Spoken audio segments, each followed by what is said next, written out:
As I read about the next dog, Ike, think about how this dog is different from Snowball. Later, I'll ask you to write about Gary Paulson and Ike on a hunting weekend. Think of details to include. Ike, a good friend. Much of my childhood, I was alone. Family troubles, my parents were drunks, combined with a devastating shyness and a complete lack of social skills to ensure a life of solitude. This isolation wasn't natural, of course, especially for a child, and most of the time I was excruciatingly lonely. I sought friends whenever I could, but was rarely successful. When I was very young, these times of aloneness were spent making model airplanes, reading comic books, or just daydreaming. But when I was 12, living in a small town named Twin Forks in northern Minnesota, an uncle gave me a Remington 22 rifle he bought at a hardware store for $10. I ran to the woods. It is not somehow politically correct to hunt, and that is a shame for young boys. For me, it was not only the opening into a world of wonder, it was a salvation. I lived and breathed to hunt and fish. Gary Paulson said that it was not politically correct to hunt. Politically correct means to be careful not to hurt the feelings of people of different races or beliefs. It means not discriminating against them. Gary Paulson seems to be stretching this idea to include animals. What do you think? Do you think it was okay for him to take up hunting? Think about that for a moment. 2 rivers ran out of town, one to the north and one to the east, and any day, hour, or few minutes I could spare, I would run these rivers. The first year, I hunted mostly rabbits and ruffed grouse, feeding myself in the process. I scuffled along in old boots with a box of 22 long rifle cartridges in my pocket and a single shotgun in my hand. On my back was an old Army surplus light pack I'd bought with money from setting pins at the local bowling alley. In the pack, I had matches, usually a loaf of bread, salt, and an old aluminum pot for boiling water. There was great beauty in running the rivers, especially in the fall when the leaves were turning. The maples were red, gold, and filtered the sunlight so that you could almost taste the richness of the light, and before long I added a surplus army blanket, rolled up over the pack, and I would spend the nights out as well. During school, where I did badly, I would hunt in the evenings, but on Friday I was gone, and I would frequently spend the entire weekend alone in the woods. The problem was that I was alone. I had not learned then to love solitude as I do now, and the feeling of loneliness was visceral, palpable. I would see something beautiful, the sun through the leaves, a deer moving through the dappled light, the explosion of a grouse flying up through the leaves, and I would turn to point it out to somebody, turn to say, "Look!" and there would be no one there. The second fall, after I'd started living in and off the woods, I decided to hunt ducks. Miles to the north were the great swamps and breeding grounds of literally millions of ducks and geese. And when the migratory flights started south, the sky would seem to darken with them. The 22 rifle was not suited for ducks, was indeed illegal for them. So I saved my money setting pins and bought an old single-shot Browning 12-gauge shotgun from a kid named Scotty.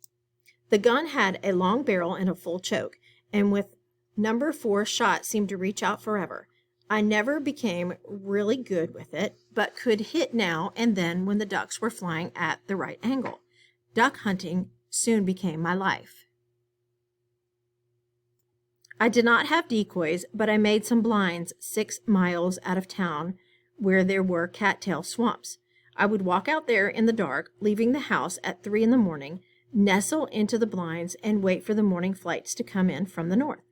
Usually I would get 1 or 2 ducks, once a goose, but some I wounded or didn't kill cleanly, and they would get into the swamp grass and weeds in the water, and I couldn't find them.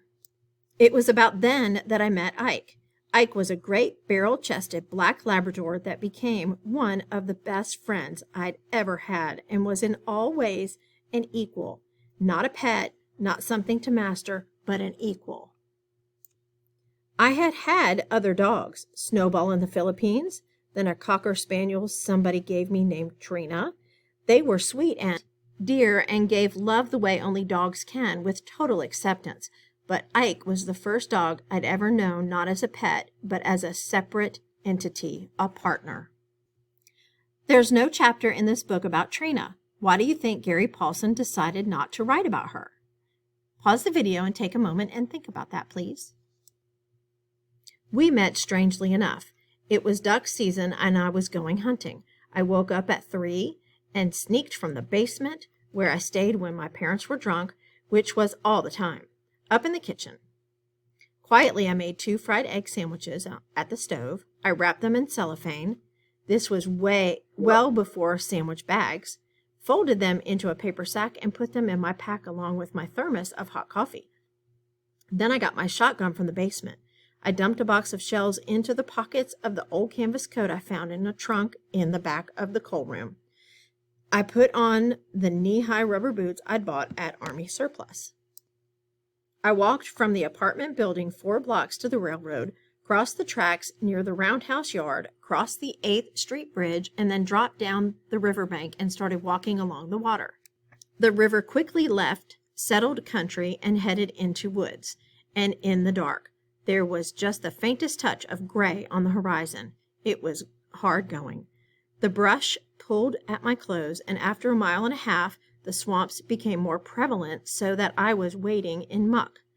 I went to pull myself up the bank and walk where the ground was harder. It had been raining mixed with snow, and the mud on the bank was as slick as grease.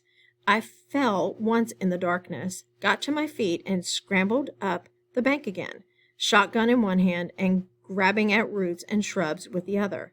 I had just gained the top, brought my head up over the edge when a part of the darkness detached itself, leaned close to my face, and went, woof! It was that distinct, not arf, not rough,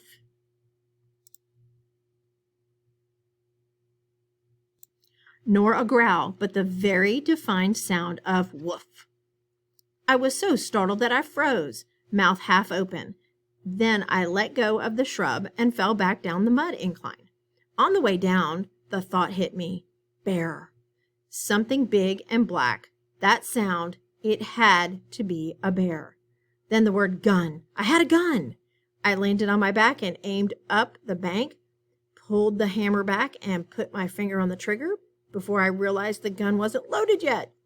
I never loaded it while walking in the dark. I clawed at my pockets for shells, found one, broke open the gun and inserted a shell, slammed it shut and was going to aim again when something about the shape stopped me. It did.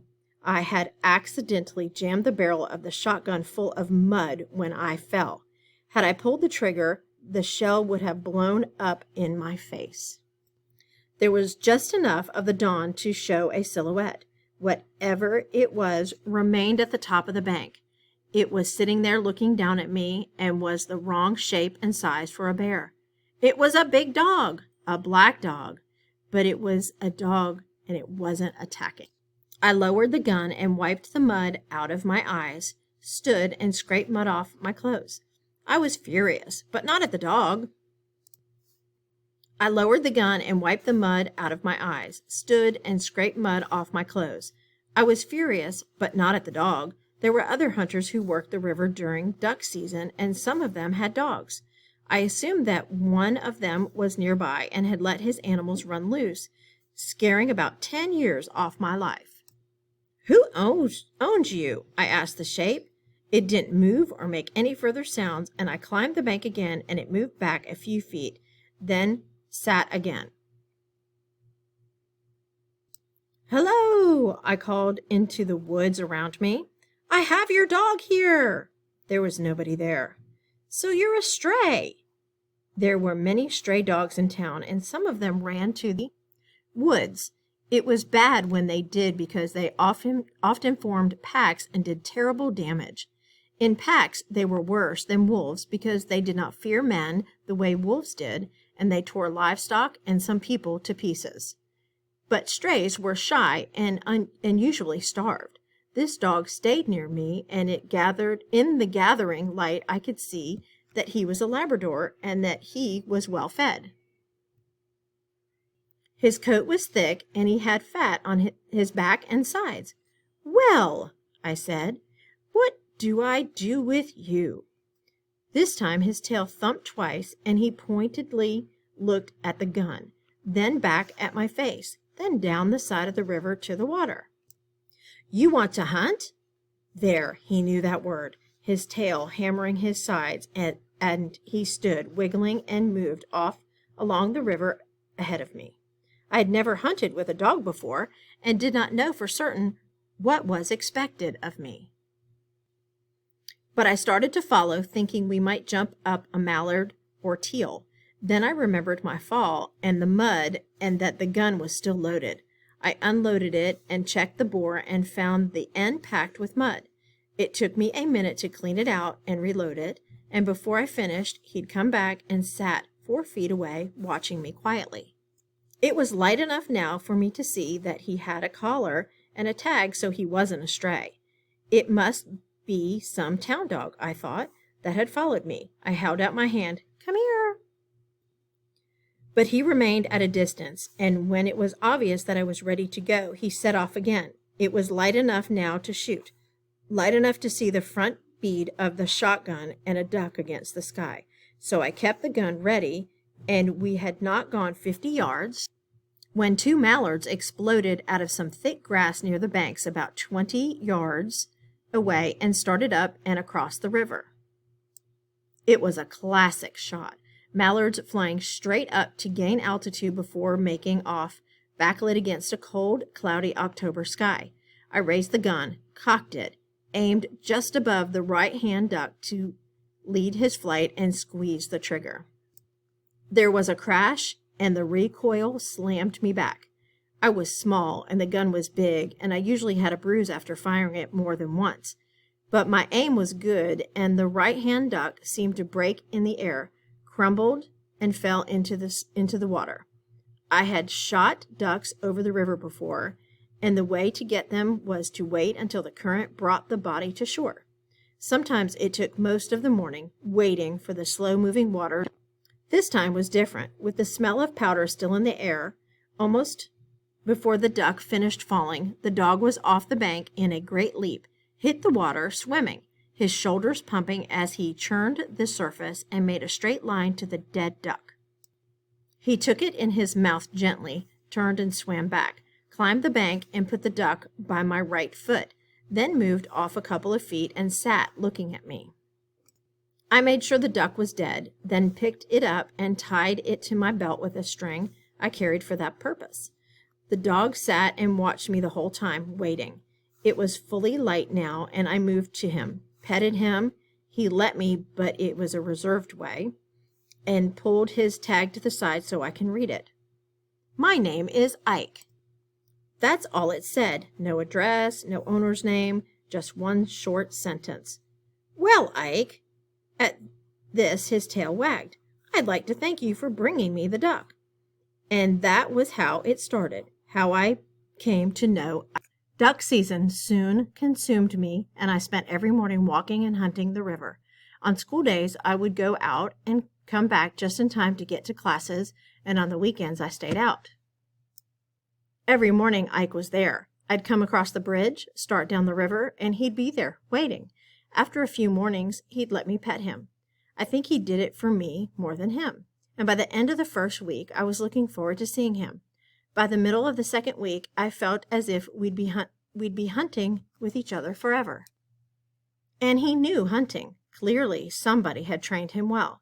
He moved quietly, sat in the blind with me without moving, watched the barrel of the gun to see which duck I was going to shoot at, and when I shot, he would leap into the water. On those occasions when I missed, I think more often than not, he would watch the duck fly away, turn to me, and give me a look of such uncompromising pity and scorn that I would feel compelled to apologize and make excuses. The wind moved the barrel, or a drop of water hit my eye when I shot. Of course, he did not believe me, but would turn back, sitting there waiting for the next shot so I can absolve myself.